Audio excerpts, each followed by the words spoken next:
and this is a companion video to episode 8 of the Flute Suite. You can watch it without listening to that episode, but I do recommend that you go back and listen to at least that episode, and maybe some of my earlier episodes as well, to get an idea of what I'm going to talk about here today. I'm upstairs in my old apartment, so you might be able to hear the lovely sound of fall rain, and that will be a nice accompaniment to what I'm going to do today. So in episode 8, I said that I was going to start a series where I give you a set of exercises that you can use as rehearsal techniques, as practice techniques.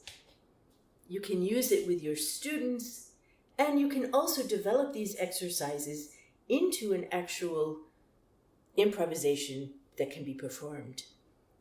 And we're going to start with a very basic one-note improvisation.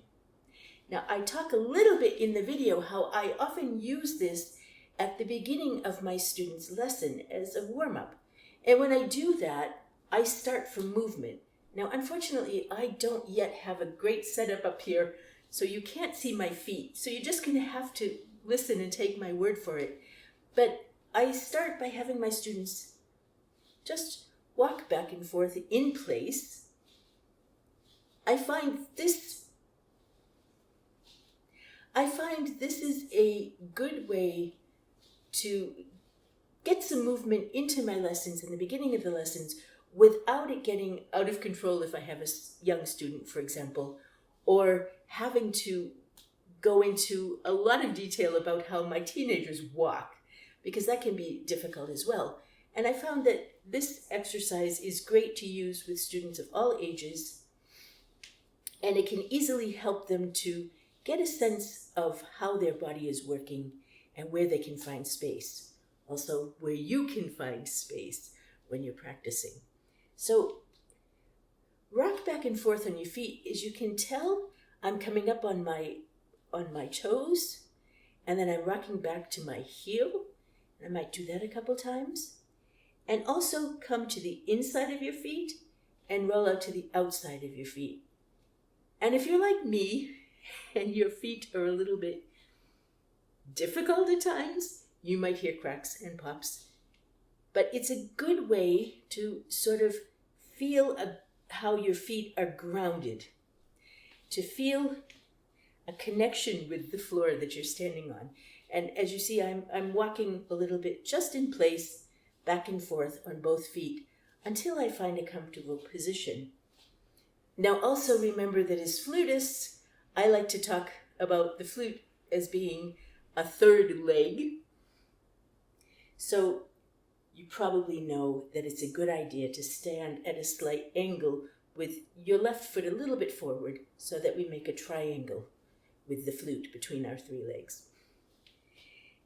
When you found a comfortable position, I tell my students to think that they are a tree and their feet are rooted to the ground, but of course the rest of them can move freely. Now, with some students, you won't have to give any other directions. I notice especially my youngest students have no problem moving freely from their ankles and their knees and their hips. You might have to ask older students to think about those areas and see if they can find like free movement, and see if once the legs are moving freely, if they can feel how that comes up to the top part of the spine. Ask your students to think about their rib cage and how that moves. And think about how their shoulders move, maybe even from under their arms, as though someone is just something, maybe air is just gliding them along. If they can think about moving from their shoulders, maybe from their shoulder blades, to gain awareness. Elbows, wrists, and fingers. And think of your neck and your head. And just notice how it feels when you move. You might want to come down and up, move around. You might find yourself lifting up on one foot or another, but try to stay in one place. Now, once that feels good, take your flute, and I'm today going to play G. It's a good note. We have a decent amount of fingers on the flute, and we have 3 octaves that we can work with. It's a good place to start. 3 octaves that we can work with, and very often even your youngest students will have played at least 1 octave, maybe even 2 octaves of the G. So we have something to work with. And just move. Now for some of you, especially if you have been playing the flute for a while, you might notice that as you bring your flute up to your mouth, your motion changes. You notice maybe you start to feel that something doesn't move in the same way anymore. And so you could just practice that for a while. And then drop the flute, and then come back.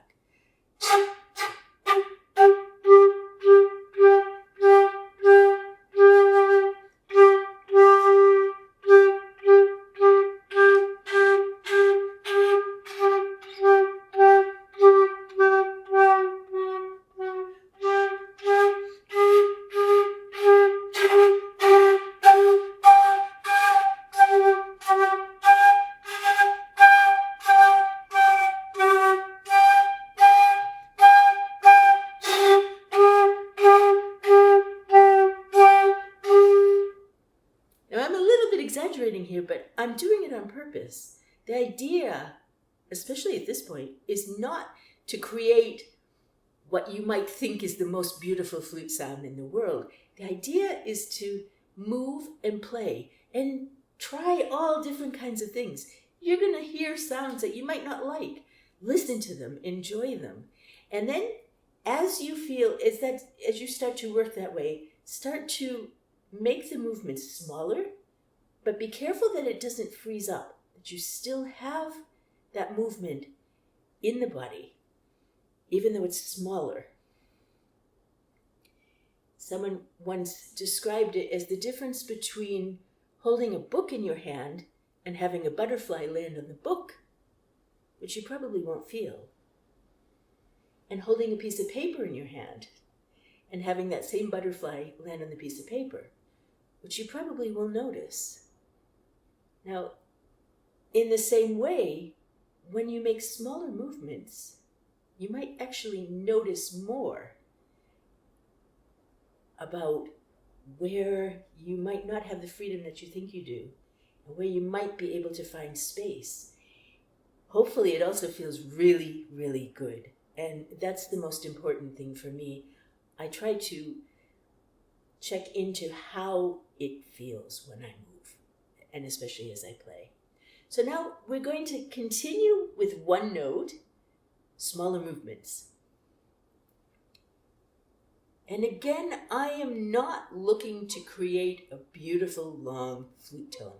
I'm looking to explore all the different kinds of colors, what my flute sounds like today, what I can do to change the sound, how many different sounds, different colors I can get.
as you might have heard, I used the overtones. I overblew from the low C to get the second G. That for me is always a little bit of an awkward place, and so I like to practice that. It helps me to figure out where I want to position the head joint, how I want to position the head joint and my own airstream. You also heard a little bit of unusual percussive articulations. And now as I start to get into this and I start to feel how this note is feeling in the body and in my head and in my fingers, I might keep going and start to create some kind of a story, some kind of a piece with this G.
Now you probably noticed, if you listened really carefully, that I was having difficulty. As I said, that G overtone for me is a challenge, especially first thing in the morning.